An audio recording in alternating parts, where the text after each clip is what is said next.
This is Triggered by Whitney Kell. Turn your triggers into truth. I am excited to take this little journey with you today on feeling triggered by the things that are going on around us. But I really want to talk more about the triggers that happen inside of me. So last night, I didn't get to sleep until 4 a.m. And what I sat with was the resistance of knowing that I wasn't getting to sleep. And I had to do the podcast today. I've got stacks of things going on right now, and they're all amazing and challenging and kept me up last night. So rather than resisting that, what I did was sat in it and meditated. I did a lot of deep work. I love Dr. Joe Dispenza. What do you do when you can't sleep? Do you get up? Do you journal? Are you on your phone? Do you watch television? I think everybody handles these triggers, these internal times when you're incapable of actually allowing your nervous system to drop into a sleep state. And or maybe I had too much caffeine yesterday. I do calls on Monday nights until 9:30 at night. And I love helping people. It is part of the passion and purpose of my life is to serve other people. And I've been a coach for 24 years. And Monday nights is when we do our check-ins. And the first Monday of the month, we do a team huddle. And that goes until 9:30. And I was exhausted. So I thought, it's a full moon today, by the way. And I do believe in those things. And part of the triggers, I think of people who don't know how to re-raise themselves is that they're living a life unconsciously. And I don't know how many people will agree with this. And when you start to pay attention to the things that come up for you, the things that bug you about other people, the things that you do that you're ashamed of or you feel are wrong, what if you could learn to love your triggers, to love the parts of yourself that you've been learning or trained to reject, to shame, to say are wrong? You know, I was just having a conversation with Brian, who runs Pod Populi, and we were talking about confidence. And in my opinion, you could have all kinds of things wrong with you. Physically, I was born with a physical defect. And I could have gone into shame and discomfort about that. And I have a friend who's handicapped, and I've been hiding mine for years. She's never been able to hide hers or tried. And confident. Her parents loved her. She comes from such a great family. And I came from a family where I wasn't safe at home and I wasn't safe at school. And did that impact the way I felt about myself? Because my parents weren't equipped to emotionally be a stable presence for their children.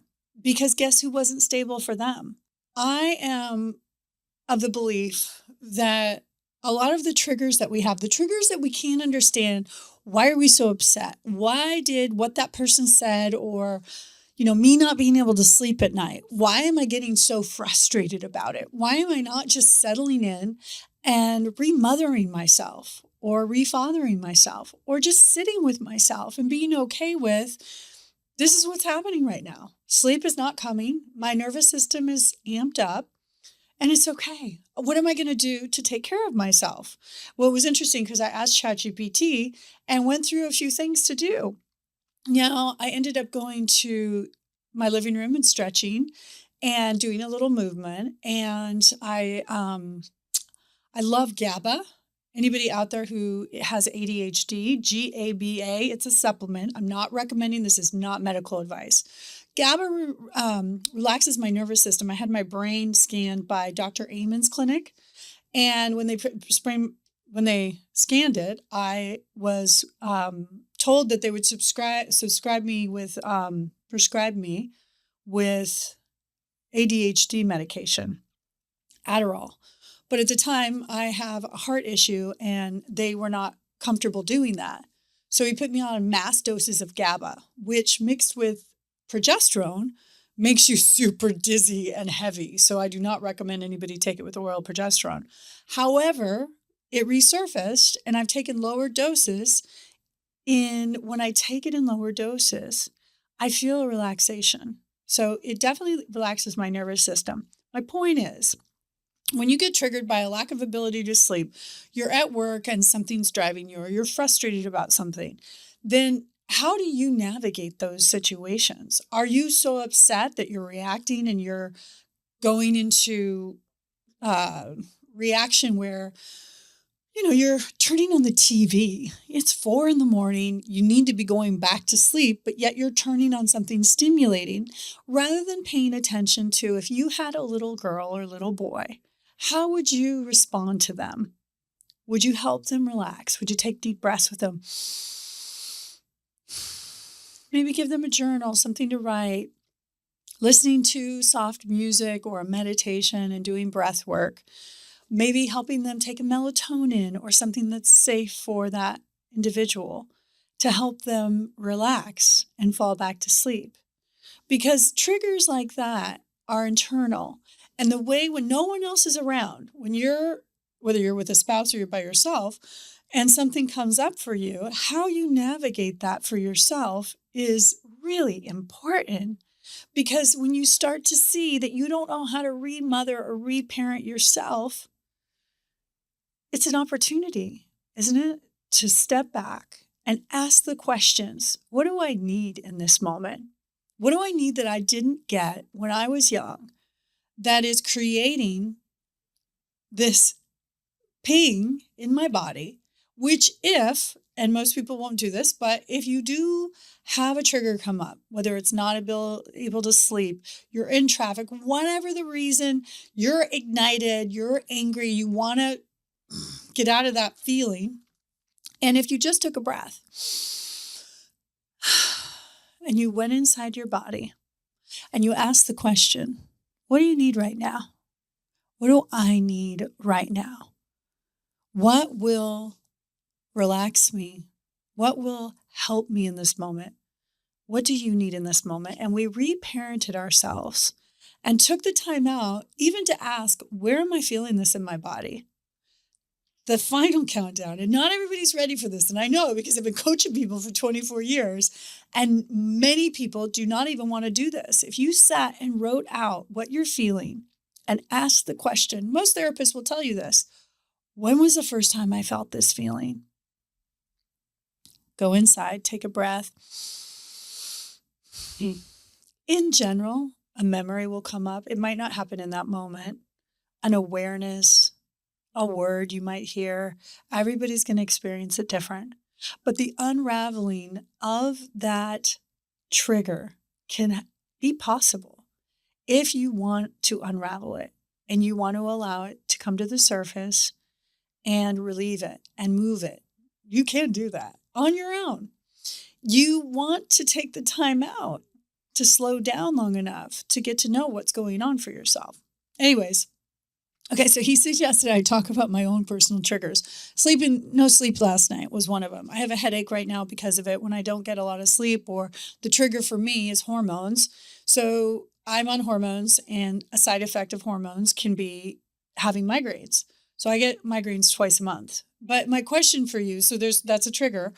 And my question for myself and for other people is, when you have a trigger like that, is the trigger is my headache and having a migraine still, it started this morning, is it worth the benefits of taking hormones? And for me, it is. So I've been on hormones since I turned 50. I'm 55. The benefits to me, the way I feel, the way I look, my health, my skin, the research I've done since I was 31, I've been sitting in the rooms listening to the European doctors who came here to teach the USA doctors at the anti-aging conferences. And I learned about hormones from a very young age. So when it came time for me, it was an easy yes. So I've been on testosterone since I was 36. And I have a belief, here's a trigger, that a lot of divorces are results of imbalance of hormones. Because women's testosterone levels can drop as we get older, and we're not even aware of it. 30s, 40s, everybody's different. My hormones changed at 50. At 50, I just stopped my cycle. So whatever that is for you, I started taking testosterone at 36. because I worked with so many doctors and it was fun to play with hormones because that's what we were doing. That's what doctors do. They practice medicine, right? So I started taking testosterone at 36 and I really loved it. I mean, it has side effects. You grow hair. And I think if I took too much, I got a little aggravated. But I started to learn my body through using hormones. And that's part of the process of triggers and releasing them is really knowing your body, knowing yourself. Are you in love with the things you do? When you make a mistake, are you beating yourself up? Because we know how hard we are on ourselves. And if there's people around us that are unsupportive or give their opinions or are projecting on us, and we allow those people to continue to get access to us, that is a reflection of us, isn't it? When you have relationships in your life, they say the top 5 relationships in our life is an average of our physical, mental, and financial well-being. So if you look inside at how happy you are, how physically fit you are, how financially well you are, and then you look around at your circle, you will see that average show up. So where I choose to invest my energy, and I'm sure a lot of people are conscious of this, maybe you don't have a strategy to do it, but it's the trigger of friendship. And I've chosen to invest because I don't have family. I haven't had family for a very long time. My mom passed away when she was 56. I was 28 years old. She did not talk to her side of the family, which I've just gotten to know because there's an uncle I didn't know who passed away. And now I'm in touch with the cousins, which has been super fun. And my dad passed last year. So his brother and sister's kids and I are all now doing Zooms together every quarter. So getting to know the family again has been really empowering and it gives that confidence. But because I didn't have family, I have been very intentional about choosing friends. Every year, I have an intention to choose 2 new friends. I was in an 18-year relationship. That ended 9 years ago. And I used to just choose women friends. But now I get to choose men and women friends. And I will tell you, in my opinion, any woman out there who has daddy issues, if that's a trigger of yours, you want to have masculine friends because you start to see that you're not always going to be sexualized. That's not the only lane that you are taking when you are in a relationship with a man. It doesn't always have to be sexualized. There is brotherhood, there is sisterhood, there is a relationship outside of that. And for a lot of women who have daddy issues, that is how they get their fill of attention. They do it through sexuality. That is just what happens with a lot of women. I mean, we were talking about this earlier about how some women look for emotionally unavailable men. Well, most things in our life are connected to our childhood. So if there's any issue that you're challenged with, if you want to understand your trigger, you just have to go back in time and identify how your parents raised you. And then my invitation, which again, very few people are going to have the courage to do, you're going to go sit with yourself. You're going to sit in meditation. You're going to do breath work, eye gazing in the mirror. You are going to give yourself an opportunity to know yourself in a way only you can do. Because I can't heal people. I can't help them lose weight. I can hold a mirror, I can guide them, I can provide them with a tool. There's all kinds of things I can support people with. But if they don't digest and metabolize, whether it's the food or the opportunity to learn or the community, that trigger for addiction with eating is going to remain. Not everybody's willing to walk through it. It's scary. But the invitation that I like to provide to people is the reminder that every time you grow as an individual and do your inner work and get to know yourself and love yourself, every time you choose love, connection, forgiveness, empathy, understanding, and you really start to lean into, what's wrong with me? Can I love that part of myself? Where did it come from? And get curious, become your own investigator into who you are. And you start to learn how you're wired and you start to learn how you work. there's a huge portal that comes in when you start to understand. You don't even have to change anything. It's just self-awareness. Once you understand, for me, it's when I get in traffic, look out. If I didn't get a lot of sleep, I have a headache, I am not going to be able to be at my best. The Four Agreements by Don Miguel Ruiz is the number one book I recommend everyone read. I have reviewed and interviewed that book hundreds of times. I've listened to an audio. Sam Shepard reads it on audio. It's so good to listen to his voice. But I've reread that book so many times, and I've come to the conclusion that my purpose is the second agreement. The first agreement is be impeccable with your word. The second agreement is don't take anything personal. And that is probably the hardest thing humanity has, because when we're little kids, everything's about us, right? I mean, the parents are so in love with us when we're little kids because we're so cute. And then we cry for hours and they lose their sleep. And then how do they navigate that? I mean, being a parent has got to be one of the most difficult things that anyone can engage in. And bless you all out there who've chosen that pathway. I have not chosen to have children of my own. I have helped people re-raise themselves. And that is part of my purpose here. It was not to have a child of my own. I needed to re-raise myself. I needed to be present for little Whitney and all the parts of herself that got shattered because of the way she interpreted the behavior of her parents, because she took it personal, because I took everything personal. I have literally made everything about me for so long. One of the most impactful things that happened was when I crashed my dad's funeral. My stepmother hosted his funeral, didn't invite any of the family. She even denied that she was having the funeral in a text to all of us cousins and kids. So one of the cousins showed us that it was posted in the obituary that he's hosting, or that she was hosting, a church-led funeral. So I bought a ticket. I asked my cousins to join me. Two of them were able to make it. Reed tried to make it. One of my cousins was driving down, hit a deer. Unfortunately, he wasn't able to make it. And he was actually going to be the security. I felt like having the guy there would be good. But my two girl cousins came. They both live in Oregon, and that's where I'm from. And they joined me. And we were in the room. And what I realized is she is a narcissist. There was no one in that room that was related to my father. Everything was about her horses. Now, he was a chaplain for the police department and the first responders. So they were all on stage talking, and it was beautiful. A lot of pastors. He's a born-again Christian. But a lot of it was her. But the most important thing that I got is that none of the things that she did when I was little, and it was a very traumatic childhood, none of that was about me. She had a mental illness. And she ended up being in charge of two little girls that she didn't want. She didn't sign up for, but she fell in love with my dad.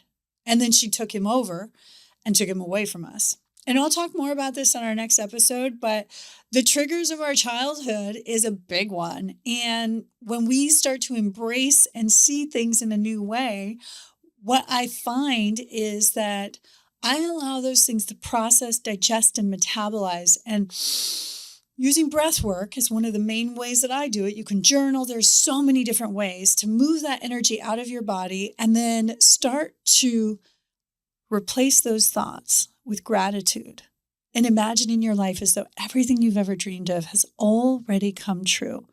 And I ask people all the time, what does that feel like in your body?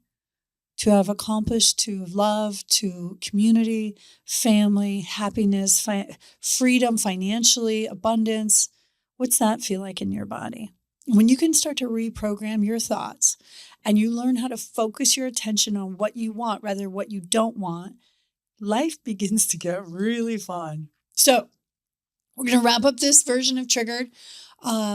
This is Whitney Kell. Turn Your Triggers into Truth is just one chapter of this podcast. I'm also having a 6-week course. I've got a book. You can find me on YouTube, Instagram, TikTok, all of the places, Facebook. I'm everywhere. So I'd love to talk about things that matter to me. And I am very transparent and I do make people uncomfortable. I am the trigger, which is why I chose this name as the metaphor for the things that I create in people's lives, because I can trigger people without even trying. When they just look at me, they may project or, judge certain things about themselves. And my invitation as a coach is learn what triggers you and start to practice falling in love with those triggers and see what changes in your life. I start to laugh at myself. So over and out. Thank you so much. I look forward to the next time we can get triggered together.